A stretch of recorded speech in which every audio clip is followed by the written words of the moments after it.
Hello everyone, welcome back to the Lord of the Rings Online. This is Gnarlo here. Say hello to everyone, Gnarlo. Good boy.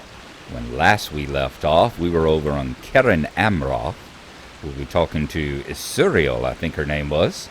She tells us that Celeborn is kind of concerned about what Gorothul, the evil necromancer in Dol Guldur, has set up down here in the depths of the foundations of stone. We had captured Mazog, and he said that Gorothul had summoned creatures and left the pathway open from the depths of the earth, from the deep dark, had left the paths open so that the evil creatures could make their way back up into Moria again. So Celeborn had asked that we had come over here back to Moria, back down here to the Shadowed Refuge, way down here. And if y'all will remember, let's go back to Moria. There we go, way down here in the foundations of stone. So we are down here at the Shadowed Refuge. The depths of Moria, as far down as we can go, and they wanted us to come and see what might have been going on. So let's talk to him a couple of times first. Wow. What do you think Gorothul has done? I'm not entirely sure. We were not aware of his presence before your encounter with him at Zabadgathal. If he had a purpose beyond strengthening the loyalty of the orcs to his master, he would have had the time to accomplish it. My instincts tell me he may have marked locations of interest in some way, made them somehow a draw for the spirits of evil that gather in the deep places. The servants of the Great Spirit that ruled in Moria for so long hungered to come forth. I fear Gorothul may have devised some means of showing these servants the way. This rings true. Can these servants not be defeated? The servants of the Balrog that ruled in Moria are not as powerful as their master, but they were there in the beginning, during the long dark before the world became as we know it. Unless a greater power than any we possess intervene, they will be there in the end. You might defeat them for a moment, serving to weaken the forms they wear, but over time they will grow in strength and ferocity. If Gorothul has somehow lit a beacon for these things, they may find their way back to these halls. Then it is already too late. There can be no lasting victory against them for so long as Gorothul's mark lasts. All right then, we must end it. Let's see if Forglin over here has any conversational choices. He does. I will tell you the words of Mazog. Forglin listens intently as you recount the words spoken by the Orc King within Rushdurranol. When next he speaks, his face is grim. I think Mazog was speaking the truth, my friend. I do not know very much about the war of the orcs and the dwarves, but I do know this. The son of Azog would not abandon the rule of Moria unless he believed it would become unfit even for his own kind. Years ago, his brother led the orc army to Eriador and died there. Mazog is the only surviving heir of Azog, and would consider rule of Moria his birthright. Only a great terror like Gwathmor or several of the Caeryg would devastate Moria in such a way that Mazog would be disinterested in controlling it. What you have told me truly comes from the orc leader? His words all. How could Gwathmor possibly return? Few only in Middle-earth possess the power to destroy Gwathmor for good. I believe Mithrandir could have, had he not fallen in battle with its master. Few others, and none in Moria, although Gwathmor himself is a lesser spirit and of low rank among his kind. If Gorothul devised some means of showing Gwathmor the way back to these halls, I fear it might be very possible for its return when its strength does. I understand. Gorothul seemed to be no threat. We know very little of the Caeryg, but it seems they feed upon the earth in some way, drawing strength from the very stone. Gorothul is known to the elves, and his is a name of dread. His was a weakened state in Buzungar, but if he is able to return and remain undetected for too long a time, let us hope that does not happen. The few scrolls that refer to Gorothul refer to him in the plural. I hope that is merely an error, and not a troubling reference to Gorothul's full strength. The more quickly we discover Gorothul's return, if indeed he does, the better for us all. His return could have terrible consequences. Well, I cannot allow it.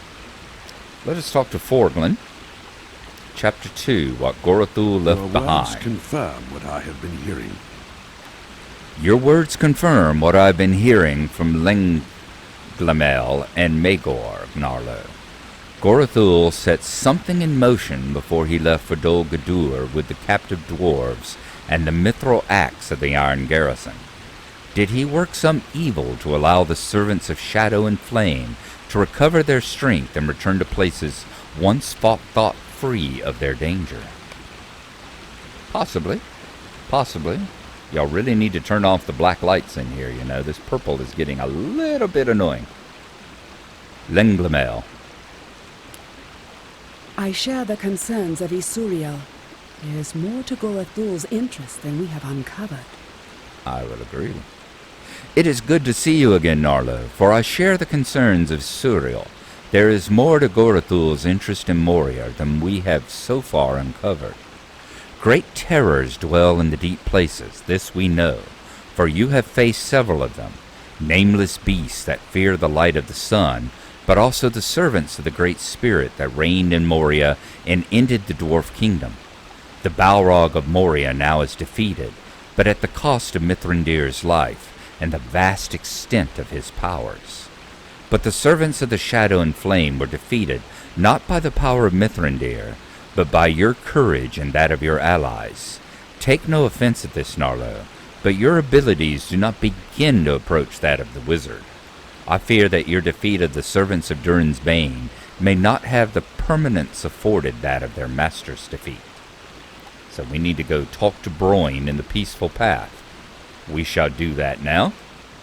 I'm going to go right back out here to the Shadowed Refuge, and we will run over to the left and grab a, run right over here, grab a stable ride over to the Peaceful Path, or as close as we can get to it. I think there in that that area that has been marked off as a there's fresh water in the well. Yes, I know that. The day of the dwarves is coming.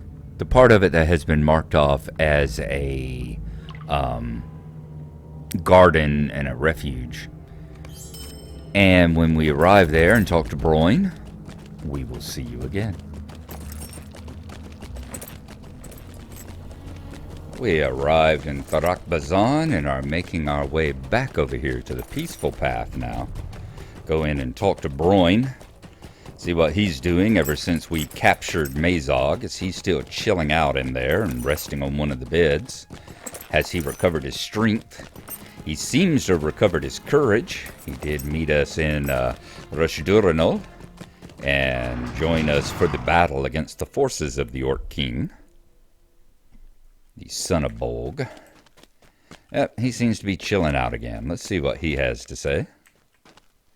Hello, Broin. I had hoped to see you again on the shores of Anduin, but it was not yet to be. I had hoped to see you again on the shores of the Anduin, Gnarlo, well on our way to exchanging the Orc King for my cousin Bori's freedom, but it was not yet to be. The elves of Gwathrendath are right. Gorothul seems to have set some plan into motion here in Khazad-dûm. After you returned to Lothlorien to speak with Celeborn, Orvar went back into the depths of Buzungar. He said he had a feeling, some idea that things were not quite right. The wilting rot was already beginning to retreat, but he felt still some vile presence, and below the ledge where you handily defeated Gwaurlun the Caeryg, Orvar discovered a dreadful ward covered in unspeakable runes. He sensed it calling into the depths, and smote it with its axe until it was destroyed. I believe Gorothul left this relic of Buzungard in order to draw Garalun the Caeryg to it, Gnarlo. Garalun did not find that place accidentally, friend burglar. He was drawn there. Okay. Let's see if he has chapter 3. He does. It looks like we can do it either as a group or solo. Obviously, we need to Gorothul go may have left other relics of evil throughout Moria. We obviously need to take the solo route. Hang on just a second. Don't know if that squeak there. Had to adjust my pop filter mirror. Pop screen here.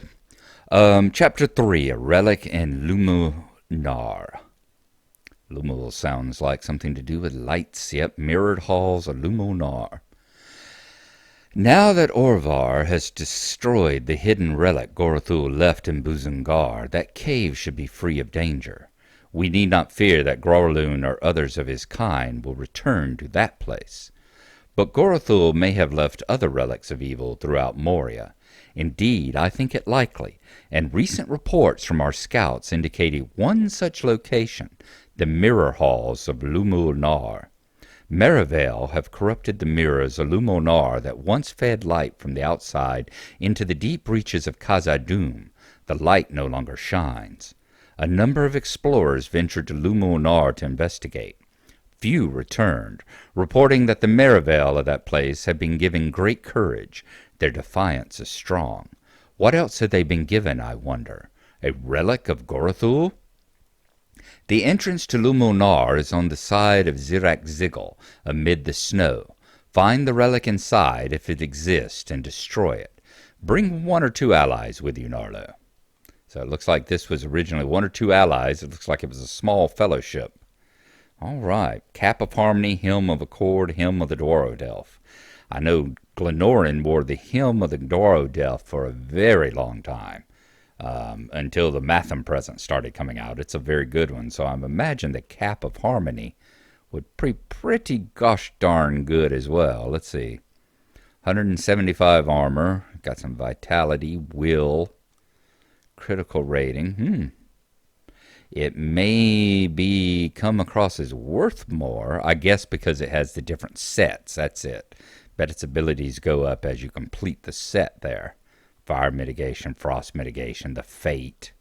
You get the cap and the gloves and the leggings, because I know he wore the helm for a while there.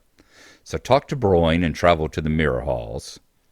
That we will do. I am going to check the time here. We're about 5 minutes on this since the break. And let me pop out right quick and check, see what the first part of it was, because I am under a little bit of a time constraint here. And we will join you here in just a moment. All right, looking at the time, we're already about 13, 14 minutes into this one, so I don't want this to be like a 45-minute long episode, so we're going to cut this one here. We will go into, put it up as basically the little prologue, the little preview into our trip into Luminar. And in the next one, which I will get up tomorrow morning, we will go ahead and travel into the mirror halls, into the instance there, and we will see what the Merivale are up to and whether or not they have any kind of relics or anything left to them by Gorothul, the dark sorcerer. So we will see you again tomorrow, and we will be traveling into the mirror halls. So we'll see you then. Thanks for coming along, and bye-bye.